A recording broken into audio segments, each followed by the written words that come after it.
আজকে অনেক দিন পরে আজকে মনের মতন খাবার নিয়ে বসেছি। মানে খাবার বলতে টিফিন, সকালের টিফিন। বন্ধুরা আজকে কি টিফিন নিয়ে বসেছি জানো তো?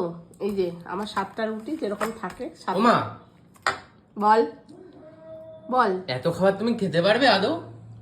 না, বড়াটা সব খেতে পারবো না, বড়াটা হাফ খেয়ে নেবো, হাফ থাকবে। আর রুটিটা তো 7টা আমি খাই।